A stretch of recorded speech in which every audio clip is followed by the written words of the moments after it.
The alarm bells rang across the bridge of the UES Indomitable. Commander Sarah Chen looked up from her coffee as the communications officer turned around with wide eyes. "Commander, we have an incoming transmission." "It's not human, Lieutenant," Morrison said. His voice shook a little. Sarah walked over to the communications station. The screen showed strange symbols and numbers, but she recognized the pattern. It was the universal distress code that all spacefaring species used. She had seen it in training, but never in real life.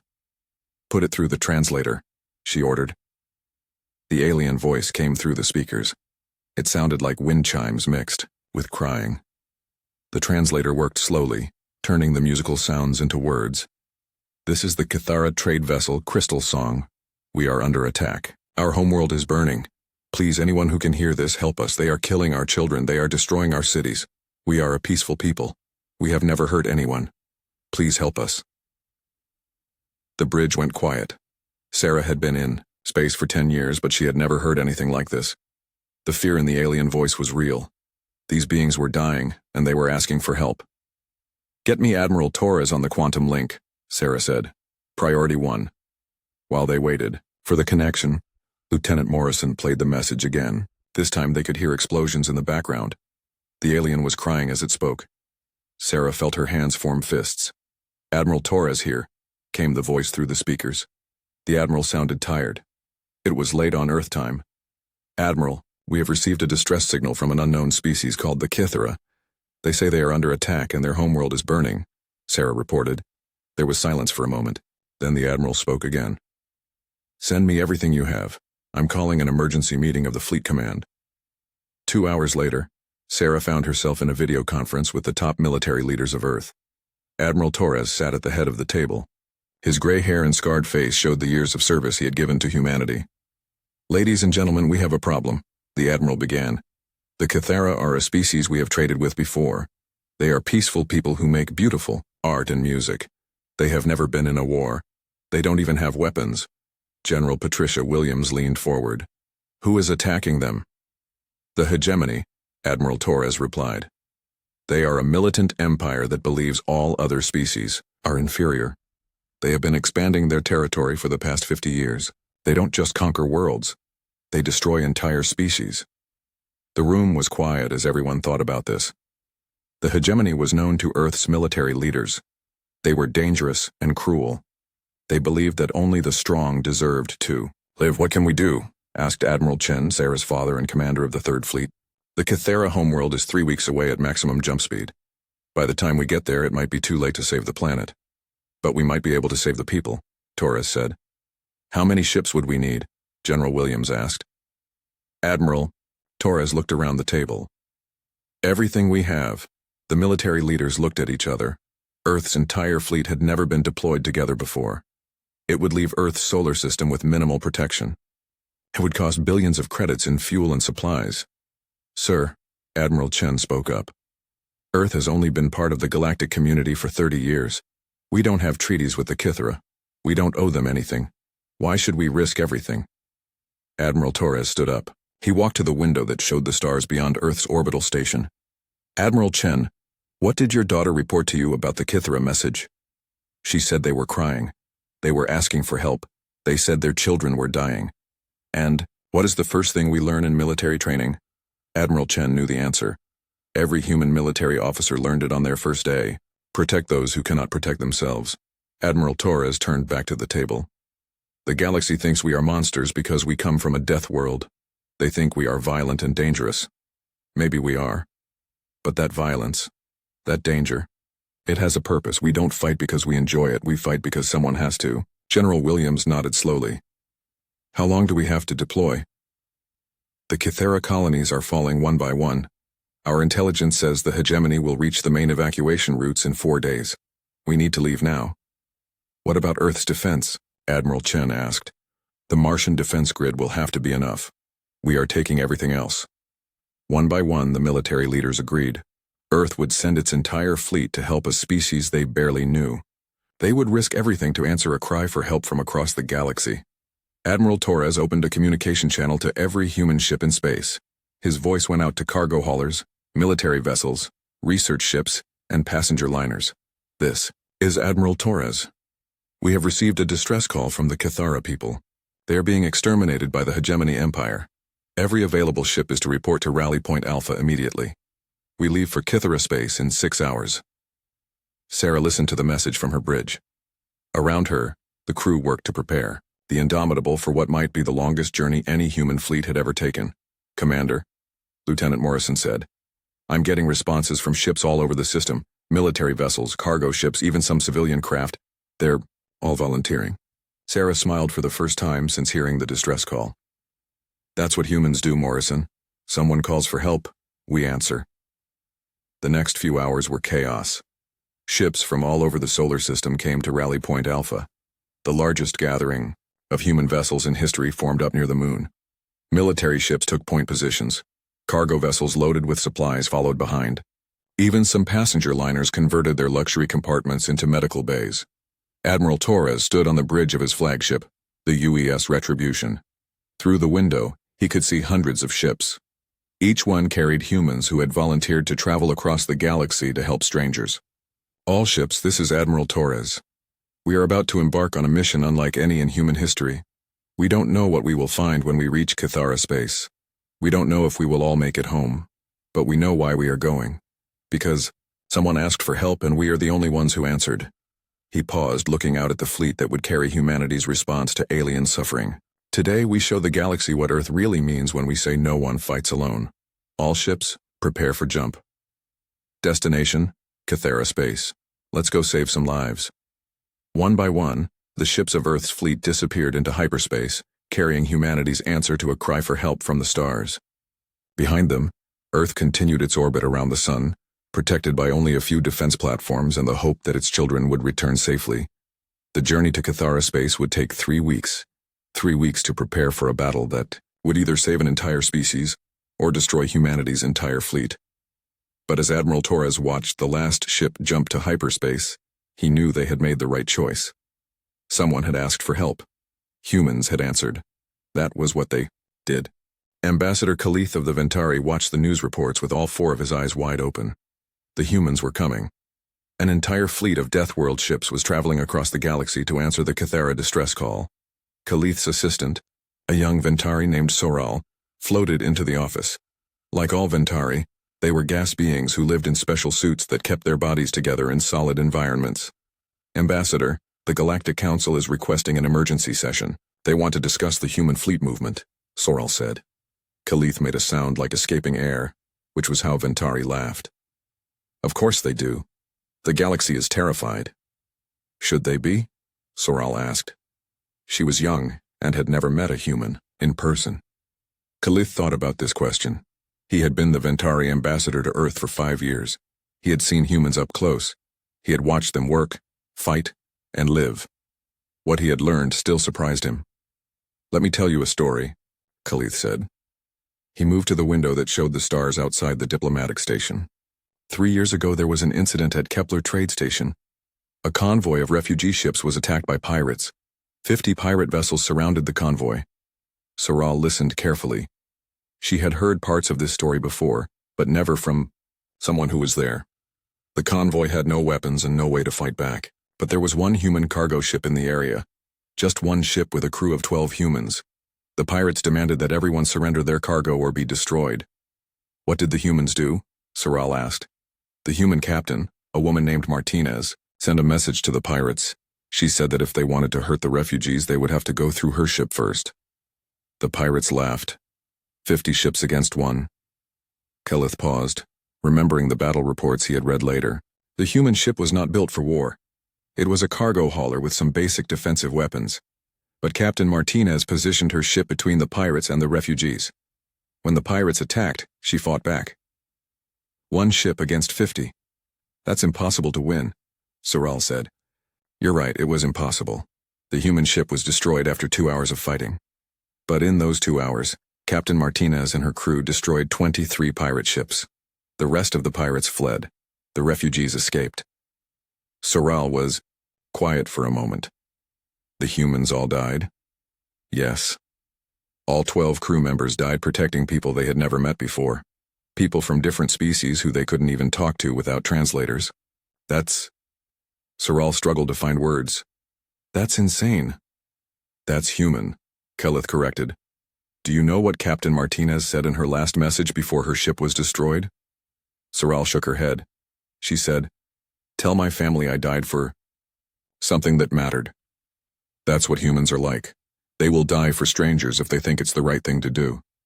On the other side of the galaxy, Trade Minister Yazin of the Zilani was having a similar conversation with his security chief. The Zilani were a reptilian species known for their business skills and careful planning. "Minister, should we be worried about the human fleet movement?" Security Chief Korla asked. "Our trade routes go through the area they're heading to." Minister Yazin looked at the star charts showing the human fleet's path. "Korla, do you remember the Plague Wars?" "Of course, the biological weapon that almost wiped out the Outer Rim colonies. Millions died. Do you remember who held Medical Station 7? Korla thought for a moment. "Human soldiers. They were supposed to evacuate when the plague reached their sector. But they didn't evacuate, did they? No. They stayed and kept the medical station running. They treated patients even as the plague spread to their own people." Minister Yazin pulled up the old reports on his screen. 150 human soldiers and medical staff. They had orders to leave when the plague reached dangerous levels. They refused. They said the patients needed them. I remember now. They all got sick. Most of them died. 70% mortality rate among the humans at that station, but they kept working until the end. They saved over 10,000 lives from dozens of different species. They didn't care what species the patients were. They didn't care about the risk to themselves. Korla was quiet. Like many species in the galaxy, the Zilani respected strength and courage. But human courage was different. It was frightening in its intensity. "The humans are not going to Cathara, space to conquer anything," Minister Yazin said. "They're going because someone asked for help." Meanwhile, aboard the UES Indomitable, Dr. Elena Vasquez was giving a briefing to the crew about their destination. The ship's main meeting room was packed with soldiers, engineers, and support staff. "The Cathara are unlike any species we've dealt with before," Dr. Vasquez began. She showed images of beautiful crystal beings that seemed to glow with their own light. Their bodies are made of living crystal. They communicate through harmonic vibrations, which is why their distress call sounded like music to us. A Marine, Sergeant raised his hand. "Doc, are they fragile? I mean, if we need to evacuate them, will normal transport hurt them?" "Good question, Sergeant Parker. Yes, they are physically delicate compared to humans. Their crystal bodies can crack if handled, roughly, but more importantly, they have never experienced violence in their entire million-year history." The room was quiet. A million years of peace was something humans could barely imagine. They don't have weapons. They don't have armies. They don't even have concepts in their language for murder or war. When the hegemony attacked, it was the first time in their entire species' history that they had seen deliberate violence. Captain Morrison, who had been transferred from communications to the ground team, spoke up. "How do we protect people who don't understand protection?" Dr. Vasquez smiled sadly. "Very carefully. The Cathara are beautiful, intelligent, and peaceful. They create art and music that can make other species cry just from experiencing it. They are everything we wish we could be." "But they're not warriors," Sergeant Parker said. "No, they're not. That's why they called for help. That's why we're going." In the ship's gym, Colonel James Park was training with his Marines. Park was a veteran of 3 wars and had seen more combat than most humans ever would. His Marines respected him because he never asked them to do anything he wouldn't do himself. "Listen up," Colonel Park said as his Marines gathered around him. "We're going to Cathara space to fight the hegemony. Some of you have fought them before. For those who haven't, let me tell you what we're up against." The Marines listened carefully. Many of them were young and had never been in real combat. The hegemony believes that strength is the only thing that matters. They think peaceful species deserve to die because they can't defend themselves. They've destroyed 6 Kithra colonies already. Men, women, children, they don't care. One of the younger Marines, Private Chen, raised her hand. "Colonel, why doesn't the rest of the galaxy help? Why is it just us?" Colonel Park had been expecting this question. Because the galaxy is afraid. The hegemony is strong and ruthless. Host species don't want to risk their own people fighting them. But we're going anyway? Yes, we are. Do you know why? Private Chen shook her head. Because we're from Earth. We grew up on a planet that tried to kill us every day. Hurricanes, earthquakes, diseases, predators. Our entire world is hostile to life, but we survived anyway. We learned to fight. Colonel Park walked over to the viewing port that showed space outside.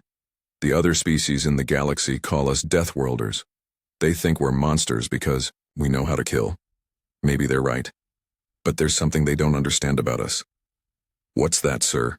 Private Chen asked. We don't fight because we want to. We fight because someone has to.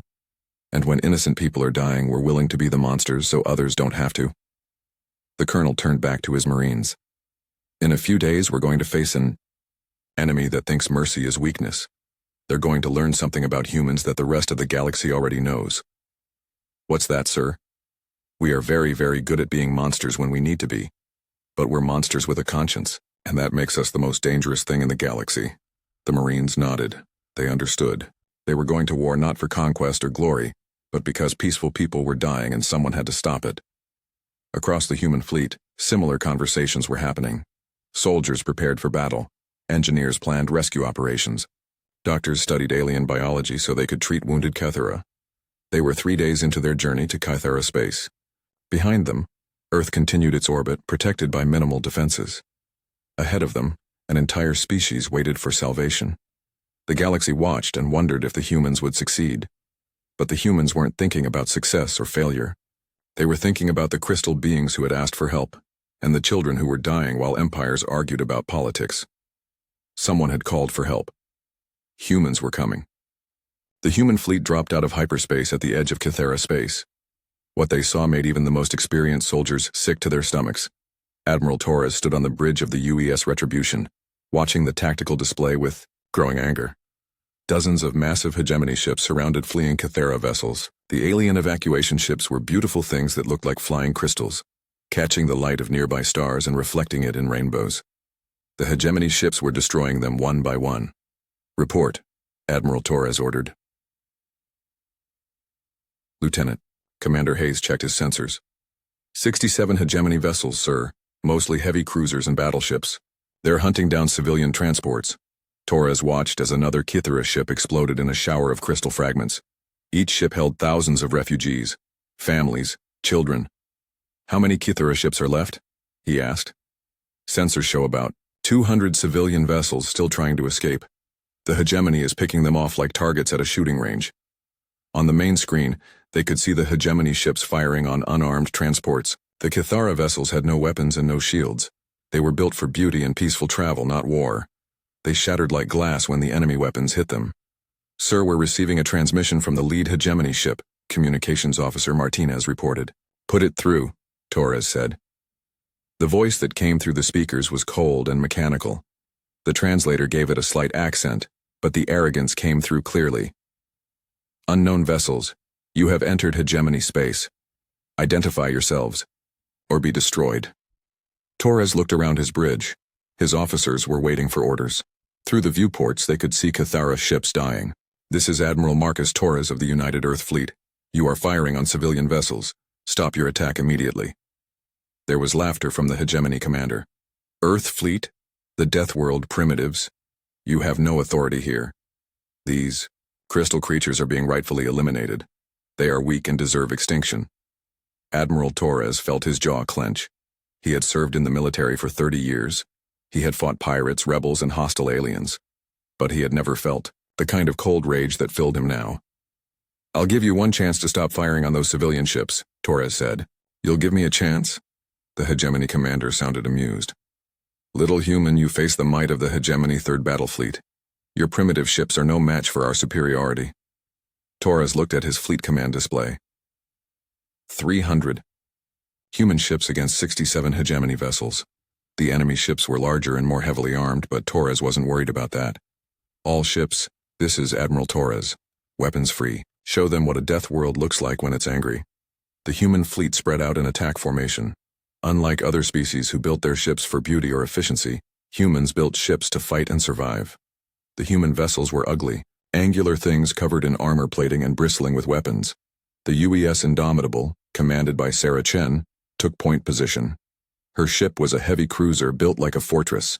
Its hull was scarred from previous battles, and its weapon, ports glowed with charging energy. Sarah, Admiral Torres said over the command channel, take your ship and rescue those civilian transports.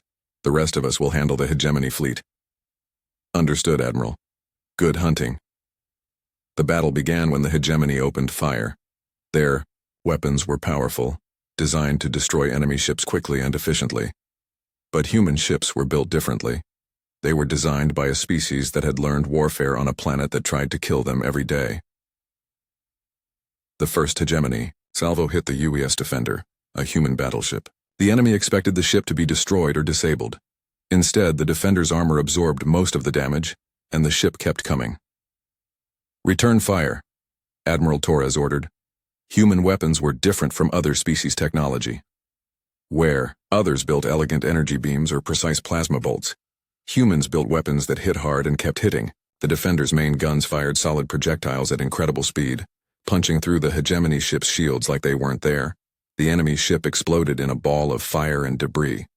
What? The hegemony commander sounded shocked. Impossible! Our shield should have stopped that. Admiral Torres opened a channel to all hegemony ships. This is Admiral Torres. You are murdering civilians. We are humans. Surrender now, or learn why the galaxy fears our world. The hegemony fleet responded by concentrating their fire on the human flagship.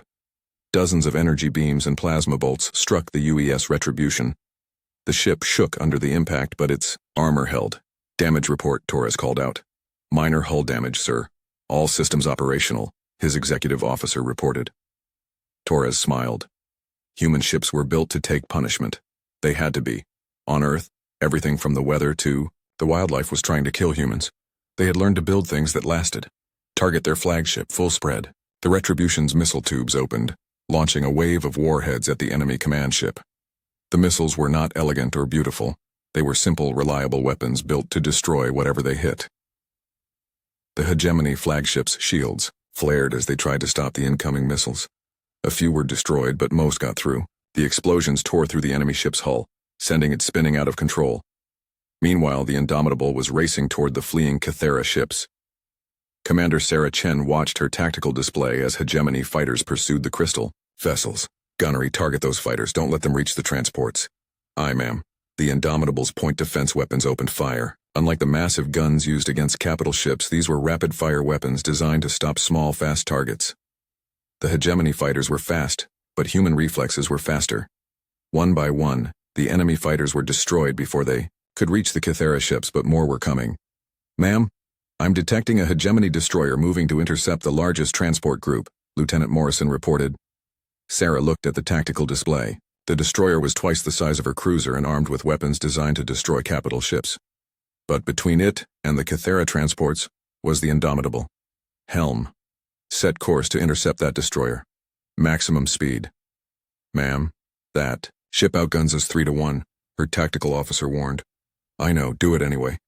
The Indomitable accelerated toward the enemy destroyer. On the view screen, Sarah could see the Cathera transport ships. They were beautiful, elegant vessels that looked like they were made of living light. Inside each one were thousands of refugees, families fleeing the destruction of their homeworld.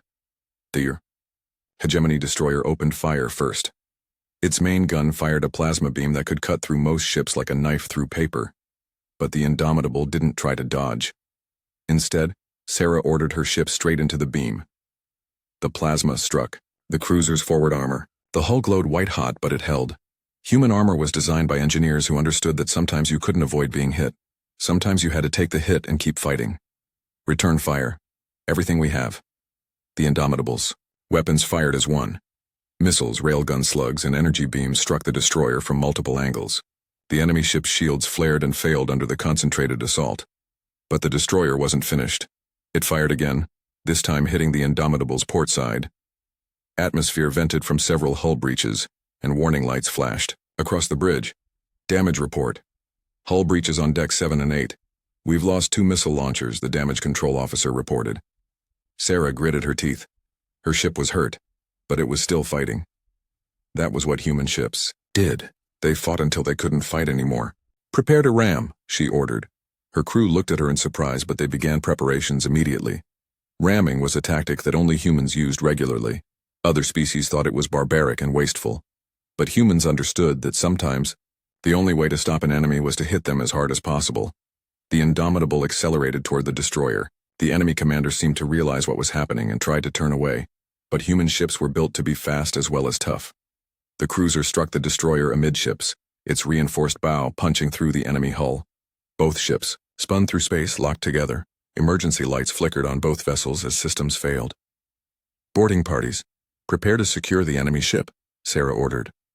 "Ma'am, we don't have enough people for a boarding action," Lieutenant Morrison said. Sarah looked at him with a grim smile. "We don't need to board them. We just need to make sure they can't hurt the transports." She was right. The destroyer's weapons were offline, and its engines were damaged. It was no longer a threat to the fleeing Cathara ships. Throughout the battle zone, similar scenes played out. Human ships, outnumbered and outgunned, fought with a determination that shocked their enemies. When the UES Warrior was surrounded by 3 hegemony cruisers, its captain didn't surrender. Instead, he set his ship's reactor to overload and rammed the largest enemy vessel, destroying all 4 ships in a massive explosion. When the UES Guardian lost its engines and weapons, its crew used emergency thrusters to position the ship between enemy forces and a group of Cathara medical ships. The second wave of hegemony ships arrived 3 hours after the first battle ended. Admiral Torres had expected this. The enemy never sent their entire fleet at once. They liked to test their opponents first, then bring overwhelming force to finish them. But the hegemony commanders had never fought humans before. They didn't understand what they were dealing with. "Admiral, sensors detect 43 enemy vessels jumping in," Lieutenant Commander Hayes reported. "They're bigger than the first group, dreadnoughts and heavy battleships." Torres nodded. He had been using the 3-hour break to coordinate rescue operations and repair his damaged ships. Most of his fleet was hurt, but humans knew how to fix things quickly. They had to learn that skill on Earth where broken equipment meant death. "How many ships do we have combat ready?" he asked. 215, sir. We lost 85 ships in the first battle." Torres felt each loss like a punch to the gut. 85 ships meant thousands of dead humans, people who had volunteered to travel across the galaxy to help strangers, people who would never see home again. "Sir, incoming transmission from the Hegemony Fleet Commander," Communications Officer Martinez said. "Put it through." The voice that came through the speakers was different from the first commander. This one sounded older, more experienced, more dangerous. "This is Battlemaster Karn of the Hegemony First Fleet. I have come to finish what my subordinate could not. Surrender now, and I will make your deaths quick." Admiral Torres looked out at the Cathara refugee ships his fleet was protecting. Millions of crystal beings who had never known war until the hegemony brought it to them. Children who were learning to fear for the first time in their species' history. "This is Admiral Torres. We're not surrendering." There was laughter from Battlemaster Karn. "Your primitive ships fought well against our second-line vessels, but now you face the true might of the hegemony. We have weapons that can crack planets. We have shields that have never been broken. You cannot win." "Maybe not," Torres admitted. "But we're going to try." The second battle began differently from the first. The hegemony ships spread out in a perfect formation, their movements coordinated like a dance. They were professionals who had conquered dozens of worlds. They knew how to fight, but humans knew how to fight too. They had learned on Earth, where survival meant adapting to any threat. The UES Defiant, commanded by Captain Rodriguez, was one of the first ships to engage the enemy. Rodriguez had grown up in the Amazon rainforest on Earth, where every plant and animal was trying to kill you. He understood that sometimes the best defense was to attack first. "All weapons target the lead dreadnought," he ordered. The Defiant's guns opened fire, sending a stream of projectiles at the massive enemy ship. The hegemony vessel's shields flared as they absorbed the impacts, but they held. "Their shields are stronger than the first group," his weapons officer reported. "Then we hit them harder," Rodriguez replied. "Launch all missiles. Everything we have." The Defiant fired every missile in its magazines. 60 warheads streaked toward the enemy dreadnought, each one carrying enough explosive power to level a city block. The hegemony ship's defensive systems worked frantically to intercept them, but some got through. The explosions lit up space like a small sun. When the light faded, the dreadnought was still there, but its shields were flickering, and its hull showed damage. "Sir, the enemy is returning fire," the tactical officer warned. The dreadnought's main weapon was a particle beam that could punch through any known material. The beam struck the Defiant's forward hull, cutting through armor like it was paper. "We've lost forward weapons and the main sensor array," the damage control officer reported. "Hull breaches on 3 decks." Captain Rodriguez felt his ship shudder. under the impact. Around him, his crew worked to keep the Defiant fighting. That was what humans did. They adapted. They improvised. They never gave up. "Rotate the ship. Present our port weapons to the target," he ordered. The Defiant spun in space, bringing its undamaged weapons to bear on the dreadnought. At the same time, 3 more human ships moved to support it. The humans didn't fight like other species who preferred individual duels between ships. Humans fought as a pack. Across the battle zone, similar scenes played out. Human ships swarmed the larger hegemony vessels, using their speed and maneuverability to avoid the enemy's heavy weapons while striking at weak points. The UES Ranger, a light cruiser, darted between 2 enemy battleships like a fighter plane. Its captain, Commander Park, had been a pilot before transferring to ship command. He understood 3-dimensional movement better than most aliens could imagine. "Helm, bring us under the starboard battleship. Use its hull to block the other ship's weapons," Park ordered. The Ranger slipped beneath the massive enemy vessel so close that the 2 ships almost touched. From this position, the second battleship couldn't fire without hitting its own ally. "Fire everything into their engine bay," Park commanded. The cruiser's weapons fired upward, striking the battleship's weakest point. Explosions rippled along the enemy hull as secondary systems failed. The battleship began to list, its engines dying, but the victory came at a cost. The second battleship adjusted its position and fired, striking the Ranger's stern. The human ship's engines exploded, leaving it drifting helpless in space. "Abandon ship," Commander Park ordered. "All hands to the escape pods." His crew moved quickly and efficiently. They had drilled for this scenario dozens of times. In 30 seconds, the escape pods were launching from the dying ship. But Park didn't leave. As captain, he stayed on his bridge to make sure everyone else got out safely. That was the human way. Leaders protected their people even if it meant dying alone. The Ranger's hull cracked and split as internal explosions tore through the ship. But even as his vessel died around him, Commander Park had one last card to play. Computer. Set reactor. Overload. Authorization Park Alpha 7. The ship's computer responded in its calm mechanical voice. "Reactor overload initiated. Detonation in 30 seconds. Park smiled as he watched his crew's escape pods reach safety. The Ranger drifted toward the damaged battleship, looking like just another piece of debris. The enemy didn't realize the danger until it was too late. The explosion consumed both ships, sending a shockwave through the nearby space. On the human ships, crews paused for a moment to honor their fallen comrade. Then they went back to fighting. Battlemaster Karn watched the destruction from his command ship with growing confusion. His fleet was winning. The humans were losing ships faster than they could replace them. But something was wrong. "Status report," he demanded.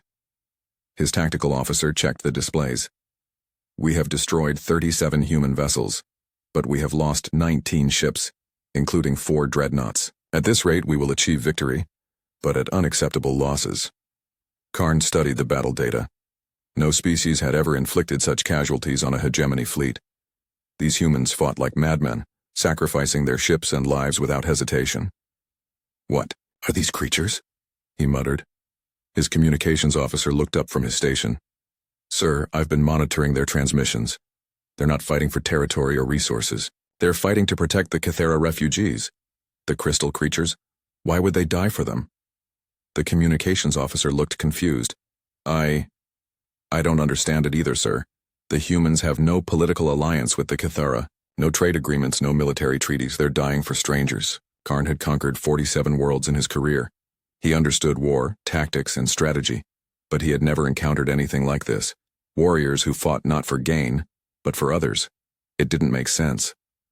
"Sir, the human flagship is moving to engage us directly," the tactical officer reported. On the main screen, the UES Retribution accelerated toward Karn's dreadnought. The human ship was scarred from battle, its hull blackened by weapon impacts, but it kept coming. "They're trying to ram us," Karn realized. "Evasive maneuvers," he ordered, but the Retribution wasn't trying to ram the enemy ship. Instead, it opened, fire at close range. All weapons focused on a single point on the dreadnought's hull. Admiral Torres stood on his bridge as his ship's weapons pounded the enemy vessel. Around him, his crew worked with the efficiency of professionals who had trained together for years. "Concentrate fire on their shield generators," he ordered. The Retribution's guns fired in sequence, each shot hitting the same spot on the enemy, shields. Human weapons were designed for sustained fire, not single powerful shots. They could keep firing long after other species' weapons overheated. The hegemony ship's shields flickered and failed under the constant bombardment. With their protection gone, the dreadnought was vulnerable to human weapons. "Switch to armor-piercing rounds," Torres commanded. The next salvo punched through the enemy hull, causing secondary explosions throughout the ship. The dreadnought began to list as its internal systems failed. But victory came at a price. The enemy ship's weapons were still functional, and at close range, they couldn't miss. A particle beam struck the Retribution's port side, tearing through multiple decks. "Damage report," Torres called out. "Major damage to decks 4 through 7. We've lost main power to the port weapon systems," his executive officer reported. Torres nodded. His ship was hurt, but it was still fighting. 6 weeks later, Admiral Torres stood in the ruins of Cathera Prime's capital city. The crystal spires that had once reached toward the sky like frozen music were broken and scattered. The harmonic gardens where Cathara families had lived for thousands of years were silent. But the city was not empty. Human engineers worked alongside surviving Cathara to clear debris and rebuild the water purification systems. Human doctors treated crystal beings with injuries they had never seen before. Human marines stood guard while Cathera artists tried to repair their most sacred monuments. "Admiral, the medical team needs you to see something," Dr. Elena Vasquez said as she approached through the rubble. Torres followed her to a temporary medical station set up in what had been a concert hall. The beautiful crystal walls were cracked, but they still caught the light and threw rainbows across the floor. Inside the medical station, he found Marine Colonel James Park sitting on a treatment bed, while a Cathera healer worked on his wounded arm. The alien's touch was gentle, their crystal fingers glowing softly as they repaired damaged tissue. "How are you feeling, Colonel?" Torres asked. Park looked up with a tired smile. "Better, sir. These Cathera healers are amazing. They can literally sing cells back to health." The Cathera healer, whose name translated roughly as Gentle Harmony, looked up at Admiral Torres. When the crystal being spoke, their voice was like wind chimes in a soft breeze. "Admiral Torres, your people are hurt because they protected us.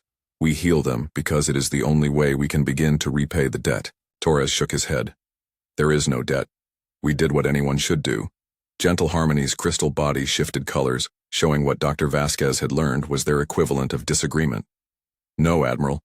We have asked other species for help. Before. The Ventari said they were too busy with trade negotiations. The Zelani said it was not their problem. The Galactic Council said they needed to study the situation before acting. Only humans came.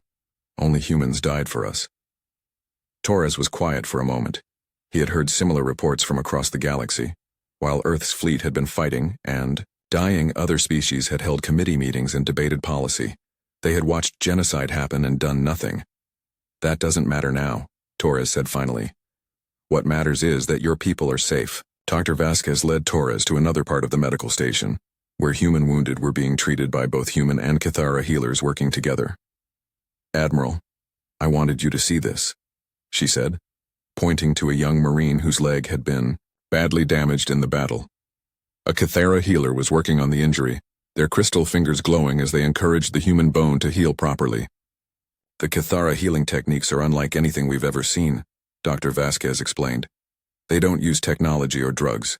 They use harmonic vibrations to encourage the body's natural healing processes. It works on human physiology too." Torres watched as the Marine's broken bone slowly mended under the alien healer's touch. The pain on the young man's face faded as the injury healed. "That's incredible," Torres said. "It gets better," Dr. Vasquez continued. "They're teaching us their techniques. In exchange, we're teaching them human medicine. The knowledge exchange is going to benefit both species for generations." As they left the medical station, Torres saw human children playing with young Kithra in the ruins of a school. The human kids had come with the civilian support ships that followed the fleet. The Cathara younglings were small crystal beings that sparkled in the sunlight. The children couldn't speak each other's languages, but they didn't need to. They were playing a simple game of catch, laughing as they threw a ball back and forth. The sound of human laughter mixed with Cathara musical giggles echoed off the crystal walls. "Admiral Torres," came a voice from behind him. He turned to see Elder Resonance, the leader of the Cathara who had first sent the distress call. The ancient crystal being moved slowly, their bodies showing the cracks and dimming that came with great age. "Elder Resonance, how are the reconstruction efforts going?" Torres asked. "Better than we hoped, thanks to your people. But I did not come to speak of rebuilding.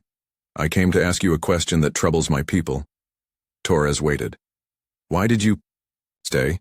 Your fleet could have evacuated our people and left. You could have returned to Earth as heroes. Instead, you remained to help us rebuild. Your people work without payment, risk their lives to clear dangerous debris, share their food and medicine with us. Why? Torres looked around at the humans and Kithara working together in the ruined city. He saw a human engineer teaching a group of young Kithara how to use power tools safely. He saw a Kithara artist showing human children how to shape crystal into beautiful sculptures. Because this is what we do, Torres said simply. We don't just fight when people need help.